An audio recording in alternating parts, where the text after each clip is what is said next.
हाँ जी भाई, अस्सलाम वालेकुम। कैसे हैं सब? उम्मीद है सब खैरियत से होंगे। अच्छा जी।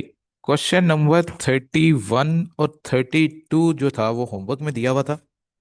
तो पहले तो इसी को डिस्कस कर लेते हैं। उसने कहा था calculate a depreciation expense for the year ended 2010, 11, 12 और 13। मिस्टर Zen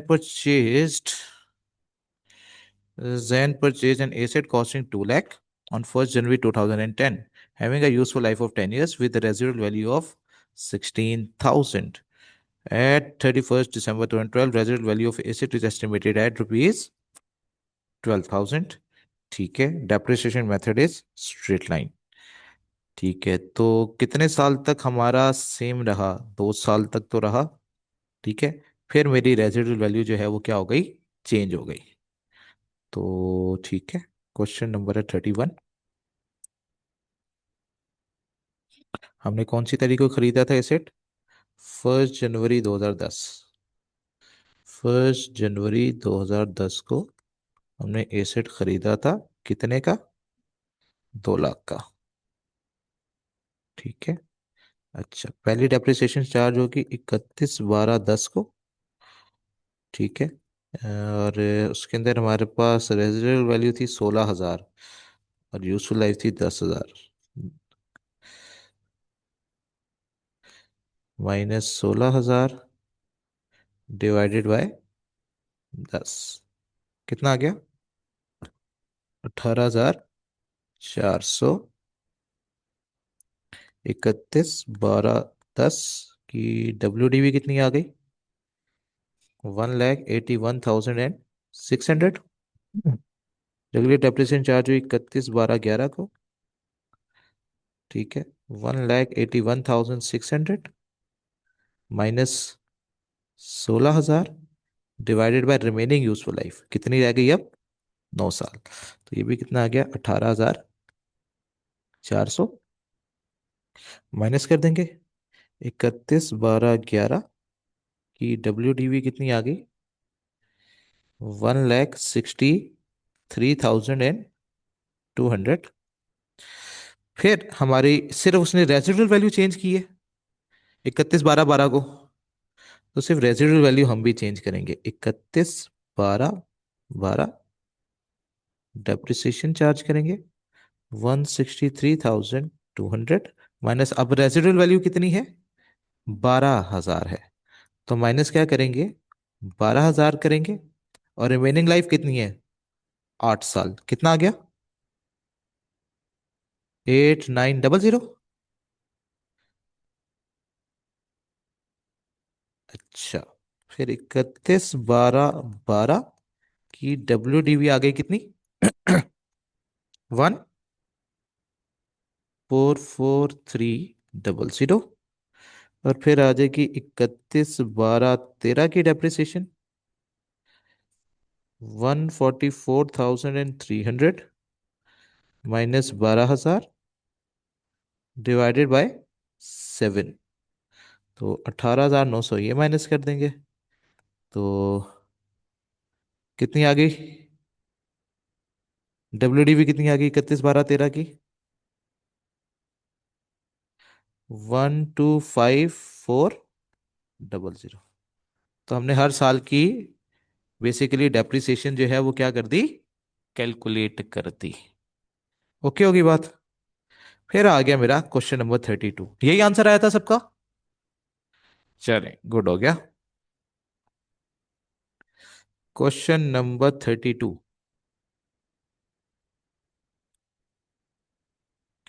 क्वेश्चन 32 में क्या कह रहा था? Depreciation expense for the year ended 15, 16, 17 और 18। 4 सालों की डेप्रिसिएशन निकालनी थी। ठीक है।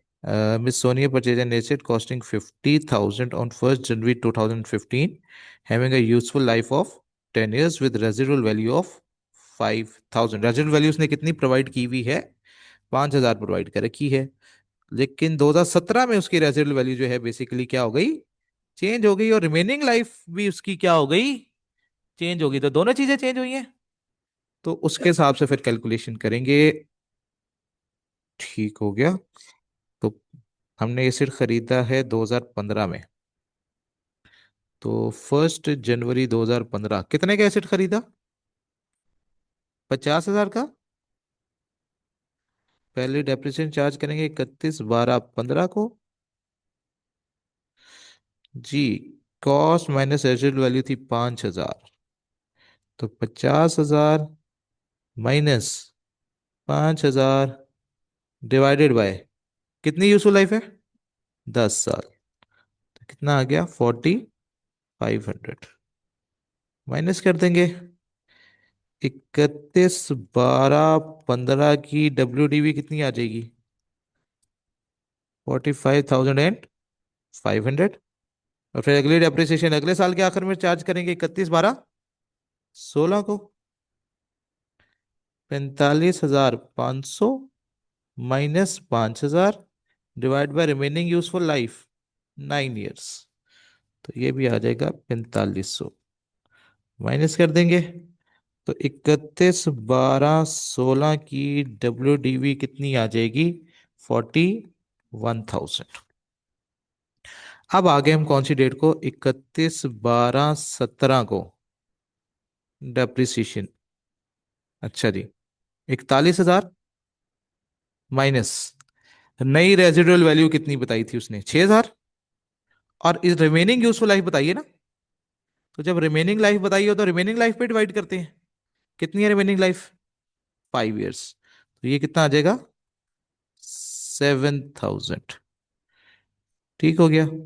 तो 31/12/17 की WDV कितनी आ गई हमारे पास? 34,000।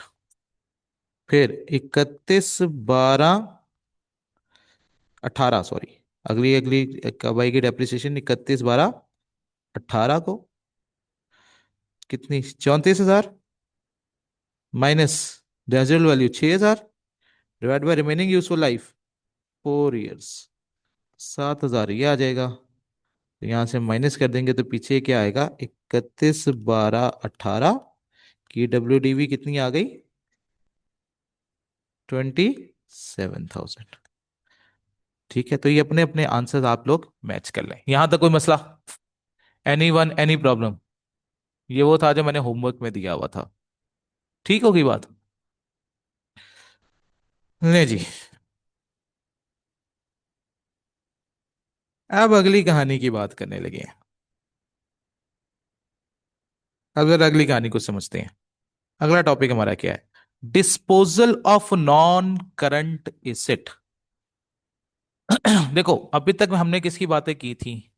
कि भाई हम नया एसिड खरीद के लेकर आते हैं तो उसके बाद डेप्रिसिएशन चार्ज होती है। उसके लिए डिफरेंट मेथड्स हमने पास, हर चीज देखी मैंने। अब वो क्या कह रहा है? अब वो डिस्पोजल की बात कर रहा है। डिस्पोजल मतलब क्या है? कि जब एसिड मेरे इस्तेमाल के काबिल नहीं रहेगा तो क्या फिर मैं उसको संभाल के रखूंगा?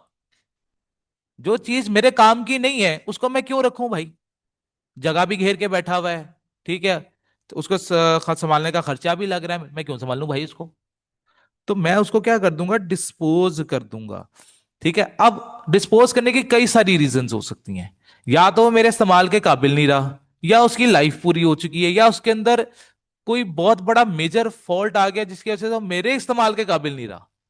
ठीक है। या मुझे क्या करना है? अपने आप को अपडेट करना है। मैं नई मशीनरी लेकर आना चाहता हूं, लेटेस्ट मशीनरी। ठीक है, ताकि मैं वक्त के साथ चल सकूं। वो पुरानी हो चुकी है, वो अब इतना फायदा मुझे नहीं दे रही। तो मैंने उसको रिप्लेस करके नया लेकर आना है। तो देर आर वेरियस रीजंस जिसकी वजह से हम क्या करते हैं? एसिड को डिस्पोज करते हैं। ठीक है। कहता है business purchases tangible non current assets to generate profit over several years. ठीक है। तो these assets will remain with the business until they can no longer be used and have been fully, या तो वो क्या हो जाए? इस इस्तेमाल के काबिल नहीं रहे। ठीक है।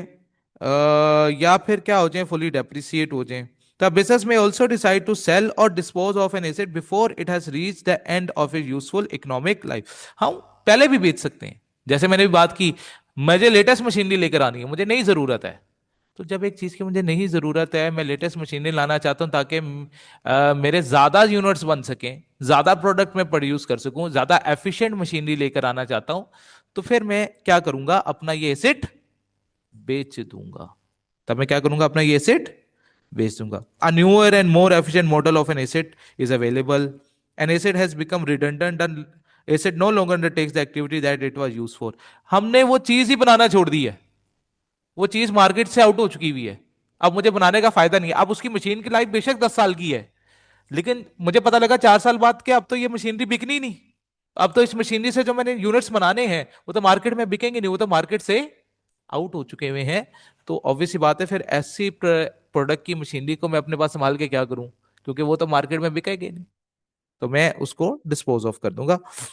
या एसिड क्या हो गया, बुरी तरह खराब हो गया, टूट गया, मजबूरी है फिर बेचना उसको।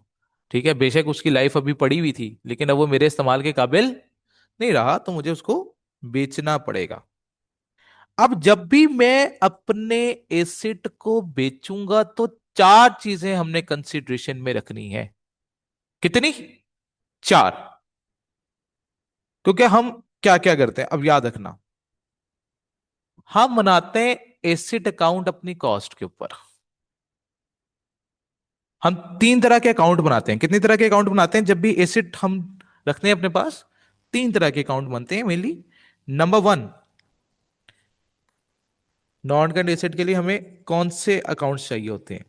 जब भी बात होती है नॉन करंट एसेट की, तो तीन अकाउंट्स बनते हैं हमारे। Number one, asset account at cost. Asset account at cost. दूसरा क्या बनता है उसका? Accumulated depreciation account. Accumulated depreciation account. और तीसरा क्या बनता है हमारा? Disposal account. ये कब बनेगा? जब हमें एसेट को बेचना होगा। अगर मुझे नहीं बेचना तो इस अकाउंट की भी मुझे जरूरत नहीं पड़ेगी। तो तीन अकाउंट्स जो होते हैं वो कंपलसरी बनाने होते हैं जब भी हम एसेट्स की बात करते हैं। अगर वो मुझे कहे फॉर एग्जांपल के नॉन करेंट एसेट्स के मुझे क्या बना दो, रेलिवेंट अकाउंट्स बना दो, क्या रेलिवेंट अकाउंट्स बना दो, तो रेलिवेंट अकाउंट्स में ये तीन अकाउंट्स बना करेंगे। Asset account at cost, accumulated depreciation account और disposal account if asset is sold। अगर एसेट बिका है तो ये डिस्पोजल अकाउंट बनेगा, अदरवाइज ये डिस्पोजल अकाउंट नहीं बनेगा।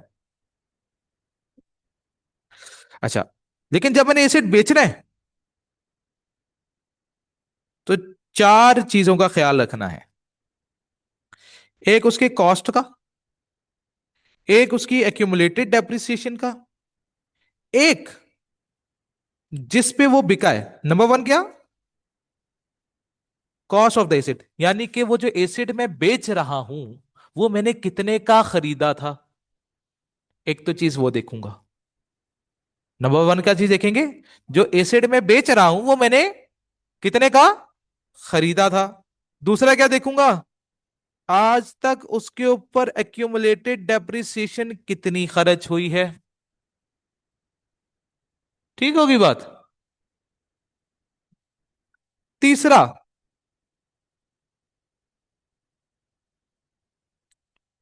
आज उसको मैं बेच कितने का रहा हूं। और चौथा, जितने का मैंने बेचा है क्या उससे मुझे फायदा हुआ है या नुकसान हुआ है।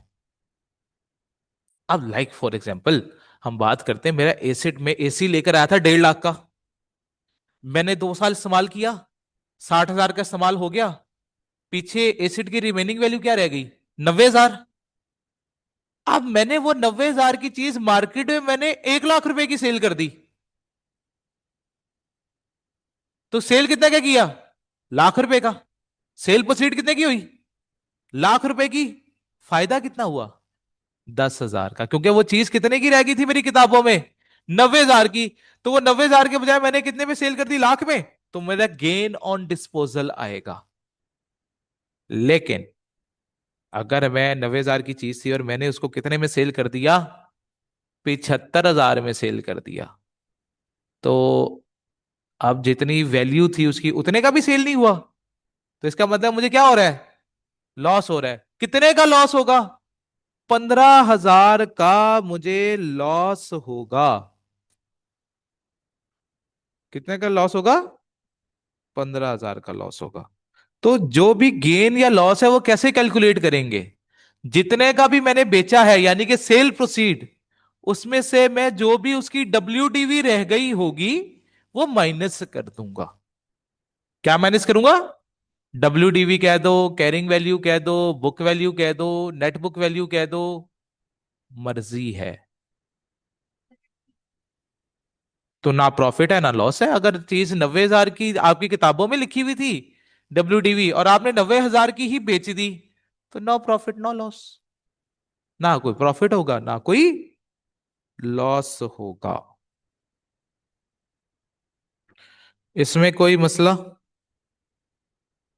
कोई सवाल, कहानी क्लियर है यहां तक। चले, क्वेश्चन नंबर 33 पढ़ लें।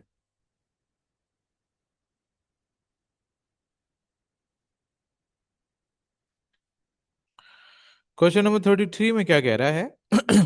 रिक्वायरमेंट सबसे पहले तो, did Salma make a profit और loss on selling the power saw. हमने प्रॉफिट कमाया या प्रॉफिट नहीं कमाया, बस यही कैलकुलेट करना है। तो ठीक है।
अच्छा जी, शुरू करते हैं सवाल। Salma is a building contractor who runs her own business. The business owns tangible non-current asset such as diggers, power tools, vans, and computers. Salma prepares financial statement to 31st December each year. हर साल 31st दिसंबर को accounts maintain होते हैं। इन the year ended 31 December 2005, Salma dispose of a power saw. It originally cost 2500 a few years ago and the accumulated depreciation is 1750। तो WDV यहां से calculate कर सकते हैं। यहां से WDV कैलकुलेट कर लेते कि एसिड की रिमेनिंग वैल्यू कितनी रह गई। तो हमने कहा जी WDV will be equal to 2500 minus 1750। तो हमारी किताबों में एसिड की वैल्यू कितनी बाकी रह गई, 750। हमने बेचा कितने का, नुकसान हो गया।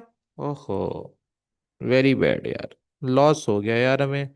Loss on disposal, loss on disposal कितना आया, 400 माइनस 750, तो 350 का लॉस आ गया। 350 का क्या आ गया, लॉस आ गया। कोई मसला, कहानी clear. Question number 34, what is the profit और loss on disposal of the item sold by Salma. Salma sold some office equipment for rupees 250, which had originally cost 1000 8 years ago. The estimated useful life of the office equipment was 10 years, and the office equipment is depreciated using the straight line method. 1000 का खरीदा था आज से 8 साल पहले, लेकिन उसकी life कितनी थी? 10 साल की थी। तो डेप्रिसिएशन जो है वो स्ट्रेट लाइन बेसिस पे हो रही है। तो 1000 रुपए की चीज थी, रेजिडुअल वैल्यू कोई नहीं थी, जीरो, डिवाइडेड बाय 10। लेकिन ये तो 1 साल की डेप्रिसिएशन आ गई। हमने कितने साल इस्तेमाल किया उसे? 8 साल इस्तेमाल किए, कि उसने 8 साल पहले खरीदा था। ठीक है, तो इसे हमें पता लगा हमने इस एसिड को 8 साल इस्तेमाल किया है। तो 8 साल की टोटल डेप्रिसिएशन निकालेंगे, जिसको हम बोलते हैं एक्यूमुलेटेड डेप्रिसिएशन। तो एक्यूमुलेटेड डेप्रिसिएशन कितनी आ जाएगी? 800। इसकी मदद से हम क्या निकाल देंगे? WDV, क्योंकि WDV का फॉर्मूला क्या था? Cost minus accumulated depreciation. तो हमने कहा जी कॉस्ट थी इसकी 1000 की, उसके ऊपर 800 की डेप्रिसिएशन चार्ज हो गई टोटल, तो रिमेनिंग वैल्यू कितनी रह गई? 200 की। 200 की चीज मैंने कितने की बेची? फायदा हो गया। क्या बात है। तो गेन ऑन डिस्पोजल आएगा। गेन ऑन डिस्पोजल कितना आ गया? 250 का बेचा है, 200 की चीज थी, 50 का गेन आ गया। लो जी। कोई मसला? कोई सवाल? खत्म हो गई कहानी। हाँ। Question number 35। What is the profit or loss on disposal of the items sold by Salma? Salma sold a digger for 10,000 on 30th June 2005. It had initially cost rupees 45,000 on 1st January 2000. Okay. And was being depreciated using the diminishing balance method. ये diminishing balance method क्या होता है? Reducing balance method का दूसरा नाम है। At the rate of 25% a year, Salma's policy is to charge full year depreciation in the year of purchase and none in the year of disposal. इसका मतलब क्या है? ये आखिरी जुमला बड़ा इंपॉर्टेंट था इसके अंदर। ये वाला full year depreciation in the year of purchase and none in the year of disposal, इसका मतलब क्या है? हमने मंथ्स की वर्किंग नहीं करनी।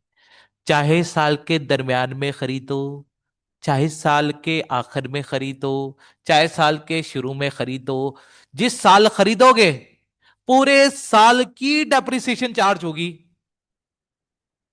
क्या? पूरे साल की डेप्रिसिएशन चार्ज होगी, मंथ की वर्किंग नहीं करेंगे। ठीक हो गई बात? और जिस साल बेचेंगे, चाहे साल के पहले दिन बेचो, चाहे साल के आखिरी दिन बेचो, चाहे साल के दरमियान में बेचो, डेप्रिसिएशन जरा नहीं चार्ज करेंगे जिस साल बेचना है। लेकिन ये काम कब करना है? जब वो मुंह से बोले। जब तक वो मुंह से ऐसे नहीं बोलेगा हम हमेशा मंथ की वर्किंग किया करेंगे। तो ये बात लिख लो अपने पास कि जब तक एग्जामिनर मुंह से ना बोले तब तक हमने मंथ्स की वर्किंग किया करनी है। जब तक एग्जामिनर मुंह से ना बोले कि full year depreciation in the year of purchase and none in the year of sale, जब तक ऐसा जुमला आपके सामने नहीं आता तब तक आपने जो है अगर साल के दरमियान में एसिड खरीदा होगा तो फिर मंथ्स की वर्किंग हुआ करेगी। अगर वो नहीं बोलेगा तो ये वाला जुमला, फिर हमेशा अगर मैं साल के दरमियान में खरीद रहा हूं तो जितने महीने इस्तेमाल होगा उतने महीने की डेप्रिसिएशन। और जित चाहे ईयर ऑफ परचेज है चाहे ईयर ऑफ सेल है, जितने महीने हमने इस्तेमाल किया होगा। ओरिजिनली हम मंथ्स की वर्किंग करते हैं, लेकिन ऐसा जुमला अगर एग्जामिनर बोल दे तो फिर हम फिर मंथ्स की वर्किंग नहीं करते हैं।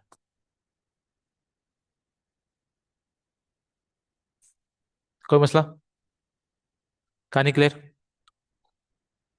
तो फिर ठीक है, निकालते हैं। हमने एसिड खरीदा था 1 जनवरी 2010 को। कौन सा क्वेश्चन है? Question number 35।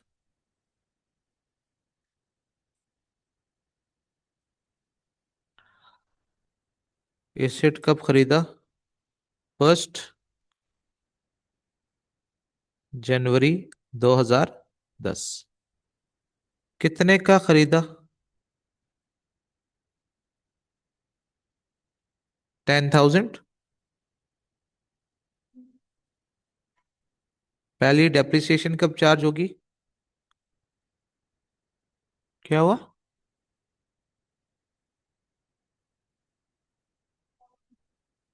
Sorry, initially cost 45,000, sorry. Initially cost 45,000। पहले डेप्रिसिएशन कब चार्ज करेंगे? 31/12/10 को डेप्रिसिएशन चार्ज होगी। Cost minus residual value. नहीं, बल्कि ये तो रिड्यूसिंग बैलेंस है ना। ओहो, ये गलत होगी कहीं। ये रिड्यूसिंग बैलेंस है। कितना परसेंट है? 25%। तो 45,000 का 25% लोग कितना आता है?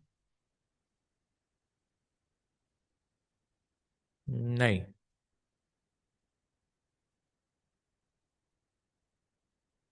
कर सकते हैं दूसरी तरह भी। मैं फिलहाल दोनों कराऊंगा। शॉर्टकट कर सकते हैं, क्योंकि इसमें मंथ्स की वर्किंग नहीं आ रही ना। तो आप कर सकते हो, मना नहीं है। हाँ ठीक है, उसरा कर लो। बल्कि हाँ ठीक है, 500 लगा क्यों मनाओगे तुम लोग? 500 लगा बहुत टाइम लग जाएगा। गुड। ठीक है, वो कर लेते हैं। कितने की कॉस्ट थी? हम डायरेक्ट WDV निकालते हैं। किस साल की?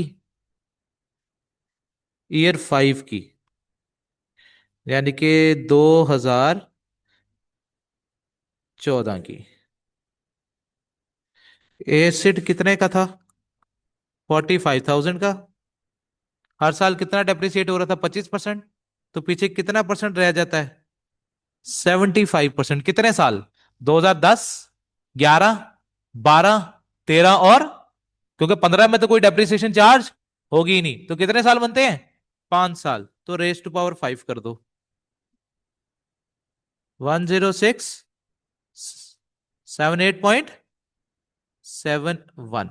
ले जी, ये मेरी WDV आ गई 5 साल के बाद की। ठीक है। तो और मैंने ये चीज बेची कितने की? 10,000 की। तो 10,000 की मैंने बेची है। WDV उसकी कितनी थी? 10,678.71। तो एट द एंड मुझे क्या आया? Loss on disposal. क्या आया? लॉस ऑन डिस्पोजल कितने का? 678.71 का लॉस आ गया। कोई मसला?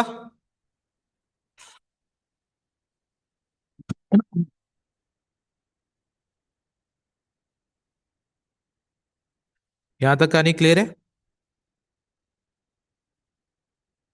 हाँ भाई, ऑनलाइन वालों क्लियर है? कोई मसला?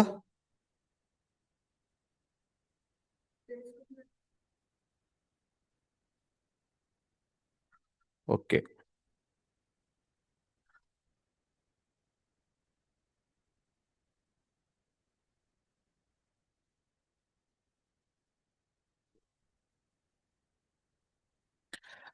अच्छा,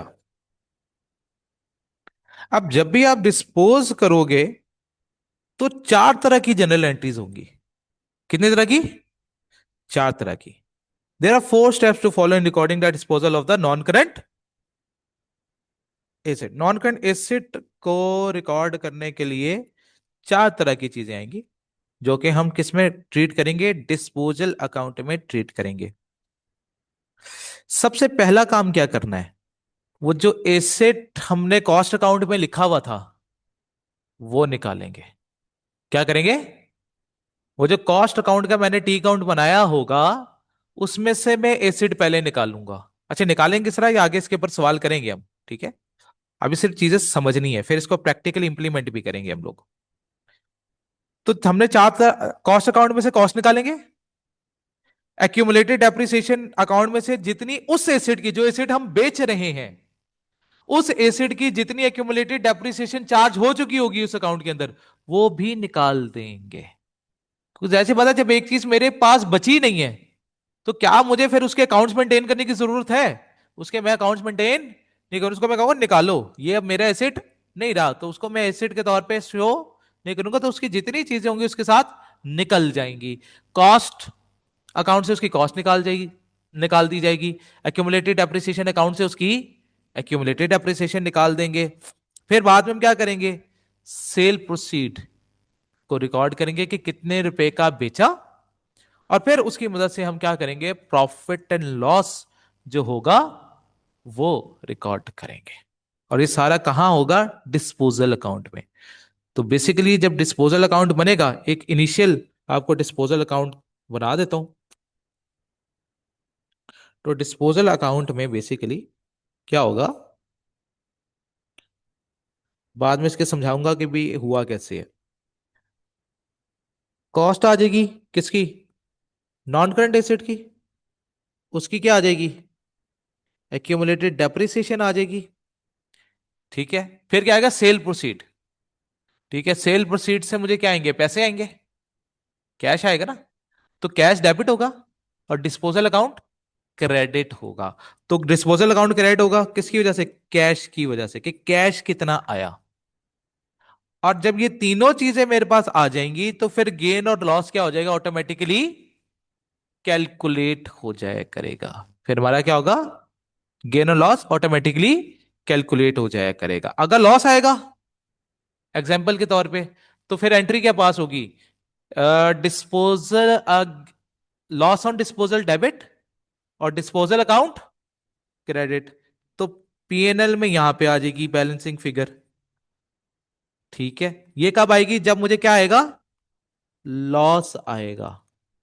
ठीक है, और जब मुझे गेन आएगा तो फिर पीएनएल की बैलेंसिंग फिगर हमारी हमेशा इस साइड पर आएगी। ये कब आएगी, जब मुझे गेन ऑन डिस्पोजल आएगा।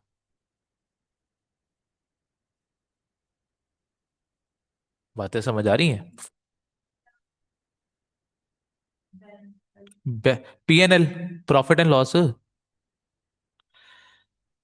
अच्छा, अब ये तो टी काउंट बन गया, इनकी जनरल एंट्रीज भी कर देता हूं साथ साथ। जनरल एंट्रीज क्या हो रही हैं, बेसिकली नॉन करंट एसिड खत्म कर रहे हैं, कहां ट्रांसफर कर रहे हैं, डिस्पोजल अकाउंट में। तो हम क्या करेंगे, डिस्पोजल डेबिट करेंगे और नॉन करंट एसिड क्या कर देंगे, क्रेडिट कर देंगे। ठीक होगी बात। इसी तरह एक्यूमुलेटेड डेप्रिसिएशन भी खत्म की जाएगी। एक्यूमुलेटेड डेप्रिसिएशन की नेचर क्या होती है, क्रेडिट। खत्म करने के लिए क्या करेंगे, डेबिट कर देंगे उसको। तो एक्यूमुलेटेड डेप्रिसिएशन डेबिट कर देंगे और डिस्पोजल अकाउंट को क्रेडिट कर देंगे। क्लियर होगी बात।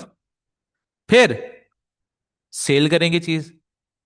अब सेल करेंगे तो फिर क्या एंट्री पास होगी, हमने कहा जी कैश आएगा, और ये सारा कुछ कहां ट्रीट हो रहा है, डिस्पोजल अकाउंट में। कहां ट्रीट हो रहा है, डिस्पोजल अकाउंट में। फिर जब कैश आ जाएगा तो उसके बाद गेन और लॉस की कैलकुलेशन होगी। तो अगर गेन आएगा तो गेन की क्या एंट्री है, ठीक है, डिस्पोजल अकाउंट डेबिट और gain on disposal credit. Gain on disposal credit. और अगर लॉस आएगा तो लॉस ऑन डिस्पोजल डेबिट हो जाएगा और डिस्पोजल अकाउंट क्रेडिट हो जाएगा। कोई मसला, कोई सवाल? कहानी क्लियर है? अच्छा। एक चीज याद रखना। वो क्या है? आखिरी बात लिखवाने लगा हूं इसके अंदर। डिस्पोजल अकाउंट एक टेम्परेरी अकाउंट होता है। क्या? डिस्पोजल अकाउंट एक टेम्परेरी अकाउंट होता है जिसकी कोई नेचर नहीं होती। जैसे हम कहते हैं ना, एसिड की नेचर डेबिट होती है, सेल्स की नेचर क्रेडिट होती है। डिस्पोजल अकाउंट की अपनी कोई नेचर नहीं है। ये किसी हेड ऑफ अकाउंट का part. It's a temporary account to calculate the gain और loss on disposal of asset.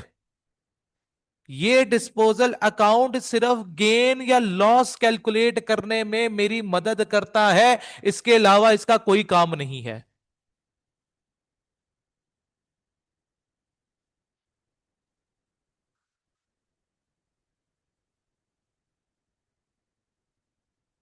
ये वाली बात क्लियर? इसमें कोई मसला?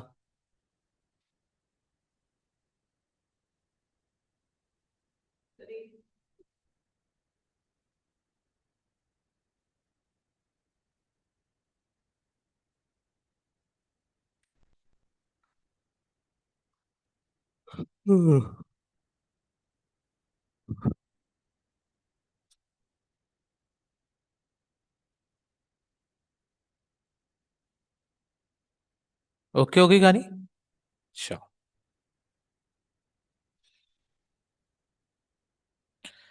Question number 36।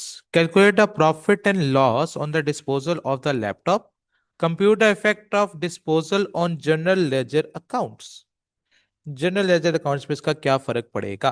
तो सारा कुछ बताना है। क्या कह रहा है? On 31st December 2002, Salma scrapped an old broken laptop. She bought the item for the business 3 years ago at a cost of 800, and he expected the business would be able to sell it for 100 after। हमने सोचा था कि 5 साल तक तो चलेगा, इसका मतलब है, और 5 साल बाद बिकेगा। लेकिन वो तो टूट गया।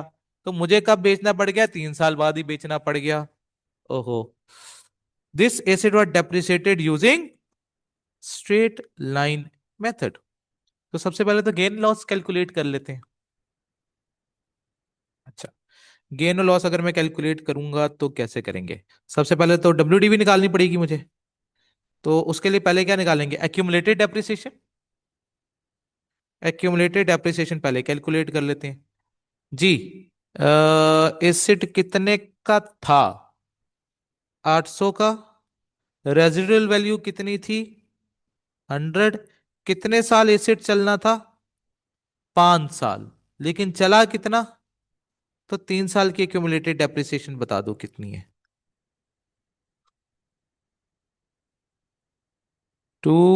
है? क्या? क्या? Divided by 5 multiply by 3। 420। ये एक्यूमुलेटेड डेप्रिसिएशन आ गई। अब इसकी मदद से क्या निकालेंगे? W D we. फॉर्मूला क्या था? Cost minus accumulated depreciation. Cost थी 800 माइनस एक्यूमुलेटेड डेप्रिसिएशन 420, तो डब्ल्यू डी वी कितनी बची? 380। अब 380 की चीज मैंने कितने की बेची?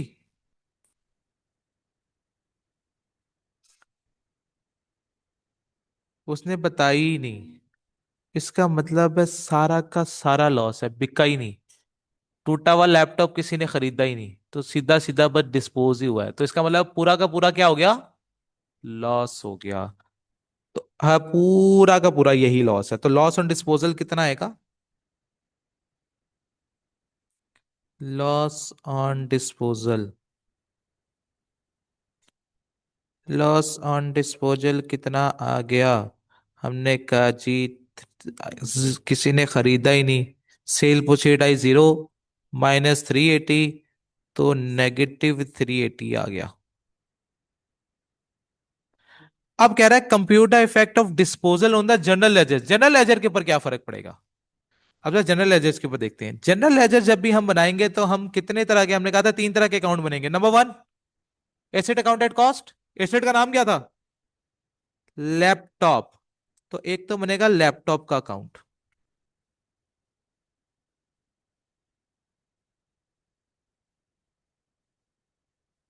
एक अकाउंट किसका बनेगा? लैपटॉप का। लैपटॉप किस दिन खरीदा था? हाँ जी, लैपटॉप किस दिन खरीदा था भाई?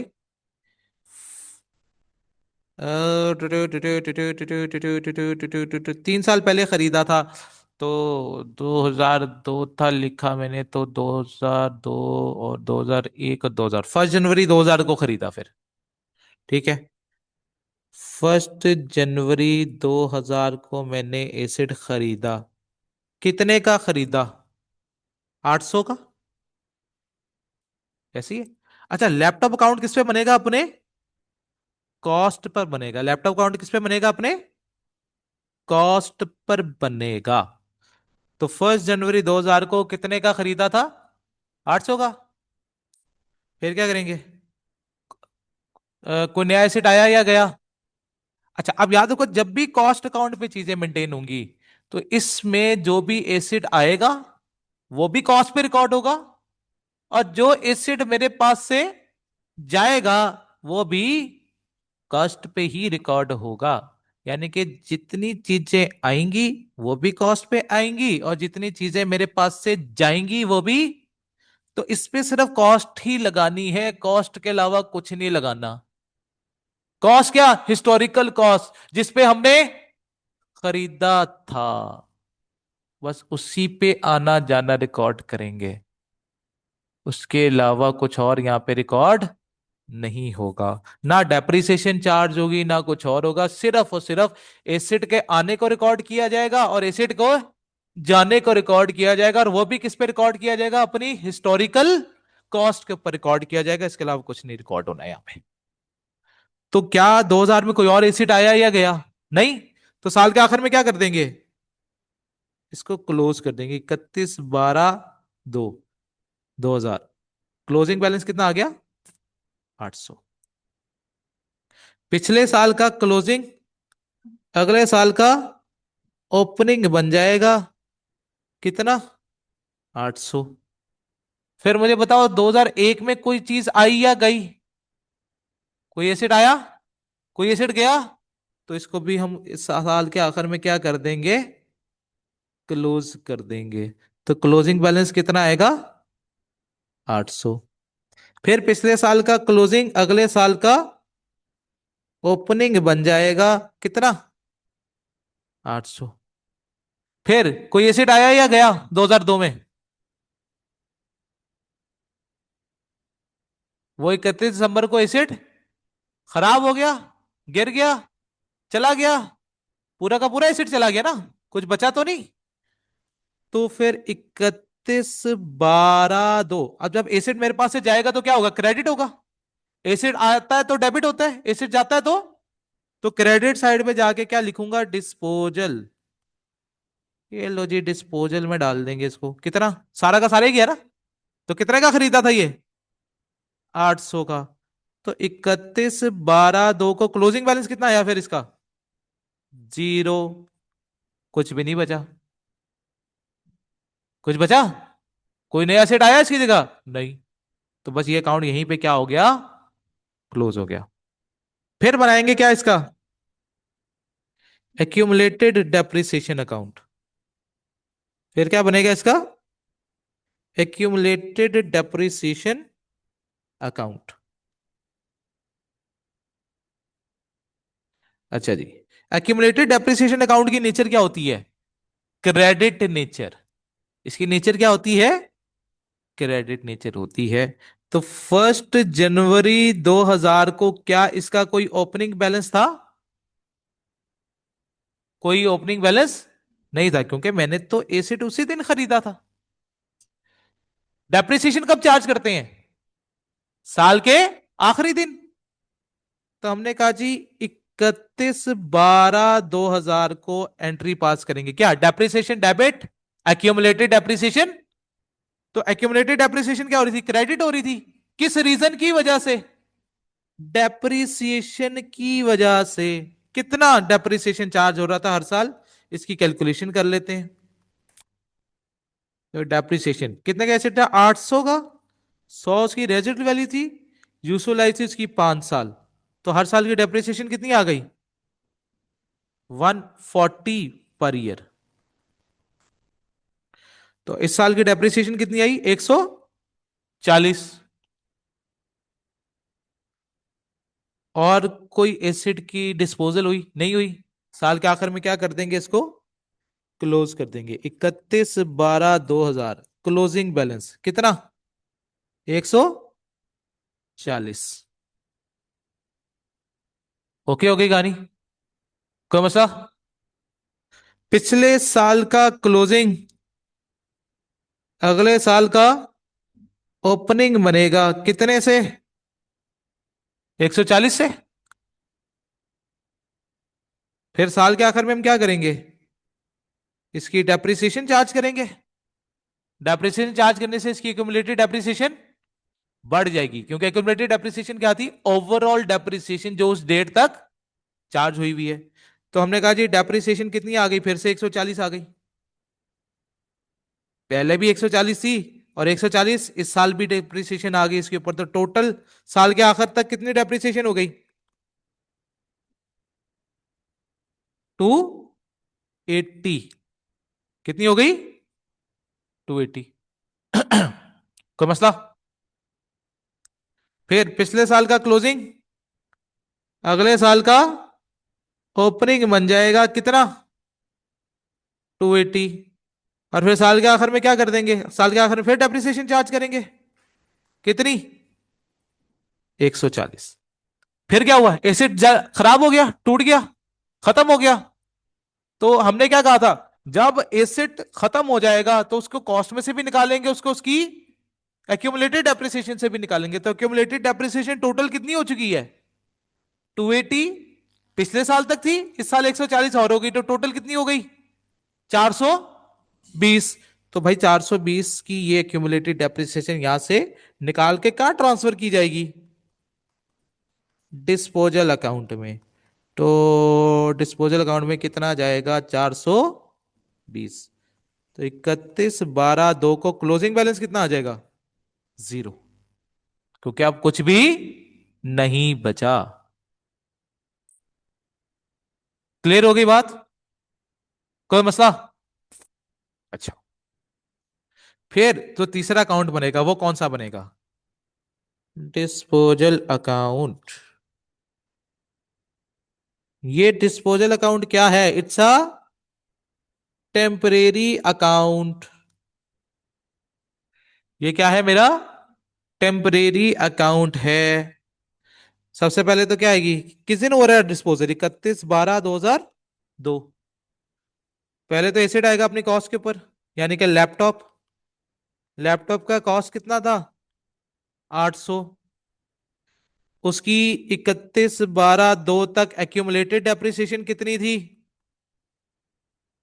तो हमने कहा वो ये 420। कैश कितना आया? 0। कोई पैसा नहीं आया। तो सारा पैसा बर्बाद। तो सारा का सारा क्या आ गया? लॉस। लॉस कहां पे जाके चार्ज करते हैं? पीएनएल में। तो 31/12/2 को पीएनएल में कितना जाएगा? Balancing figure 8। दोनों साइडें बराबर करते हैं ना। तो 800 में से 420 माइनस करो, कितना रह गया? तो लॉस कितने का आया? तो हमने भी यही कैलकुलेट किया था ना पीछे, कि हमें लॉस कितने का आया है? 380 का आया। यही कैलकुलेशन हुई थी ना?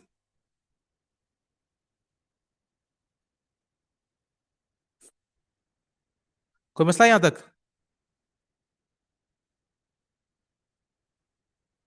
क्लियर है का नहीं? पक्का? हाँ, जनरल लेजर बोले या रेलिवेंट अकाउंट्स बोले, जब भी वो रेलिवेंट अकाउंट्स की बात करेगा तो तीनों अकाउंट बनेंगे अगर डिस्पोजल है तो, वरना फिर सिर्फ कॉस्ट अकाउंट बनेगा एसेट का और उसकी एक्यूमुलेटेड डेप्रिसिएशन अकाउंट बनेगा। लेकिन अगर वो कह दे कि डिस्पोजल भी है तो फिर तीनों अकाउंट बनेंगे। तो रेलिवेंट अकाउंट्स की जब भी बात होगी तो तीन अकाउंट्स की बात होगी: asset account at cost, accumulated depreciation, और डिस्पोजल अकाउंट।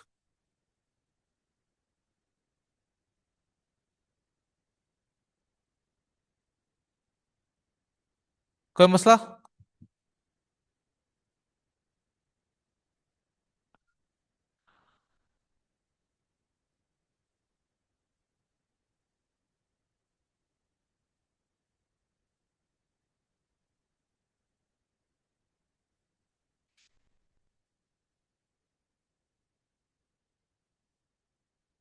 लो जी, क्वेश्चन नंबर 37।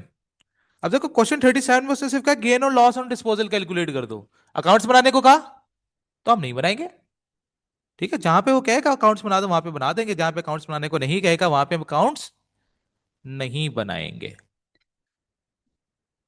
तो क्या कह रहा है? A non current asset originally cost 75,000 और उसकी क्यूमुलेटेड डेप्रिसिएशन 51,000 की।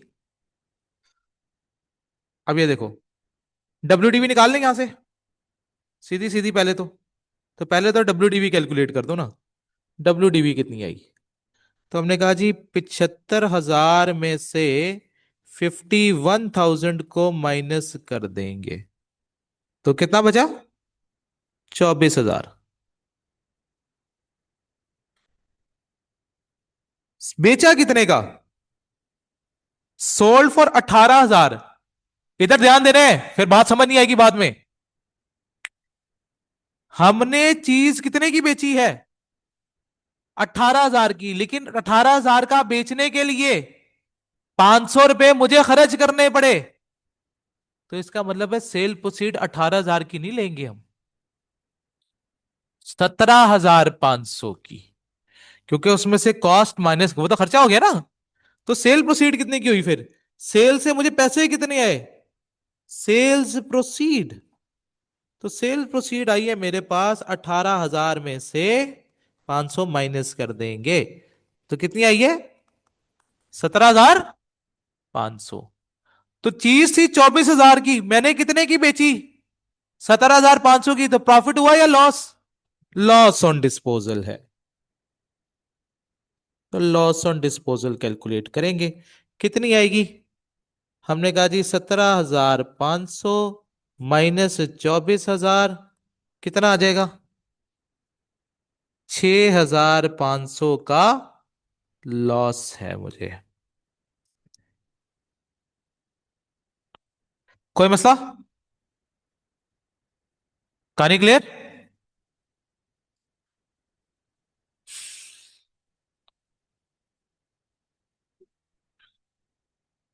क्वेश्चन नंबर 38 कहता है the following data relates to exchange of old machinery with new equipment by Adeel limited. हमने एक्सचेंज किया है। एक्सचेंज के रूल पढ़े थे? एक्सचेंज के रूल याद है?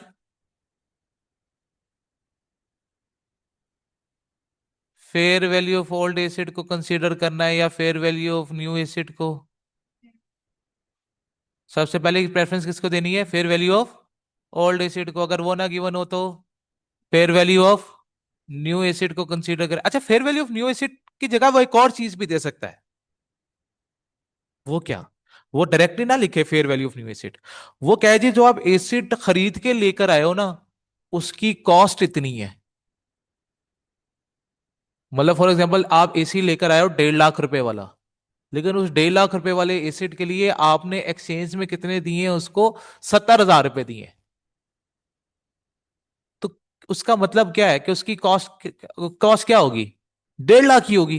क्योंकि fair value of new acid के तो भाई कॉस्ट कितनी होती है? जितने पे मार्केट में बिक रहा होता है ना एक चीज, जिस चीज पे वो चीज बिक रही है वही फेयर वैल्यू होगी ना उसकी। तो आमतौर पे तो फेयर वैल्यू पे बिक रहा होता है। तो कई दफा वो ट्रिक करने के लिए आपको क्या करेगा, fair value of new acid का लफ्ज नहीं लिखेगा, उसकी जगह वो क्या लिख देगा, कॉस्ट इतनी है इसकी, एसिड की। मतलब 1.5 लाख के एसी के लिए आपने 80,000 रुपए पे किए, तो ठीक है, वो तो कैश उसने बता दिया कि कैश पेड इतना है, लेकिन उसके अंदर fair value of new acid उसने मुझे ऑटोमेटिकली बता दी है। तो इस चीज का ध्यान रखना, कई दफा ये ट्रिक तुम्हारे साथ खेलेगा, ये लिख लो बात, बाद में भूल जानी है। जो कॉस्ट होगी न्यू एसिड की, वही fair value of new asset consider कर ली जाएगी।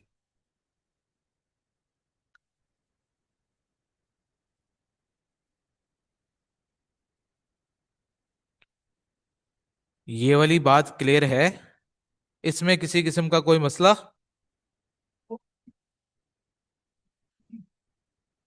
जो कॉस्ट होगी उसी को ही fair value of new asset consider करेंगे। अच्छा जी।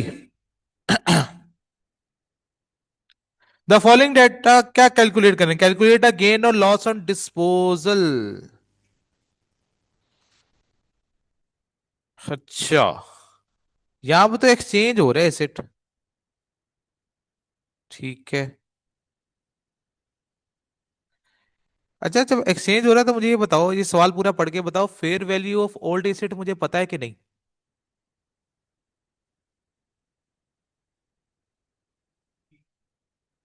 Fair value of old asset मुझे पता है कि नहीं?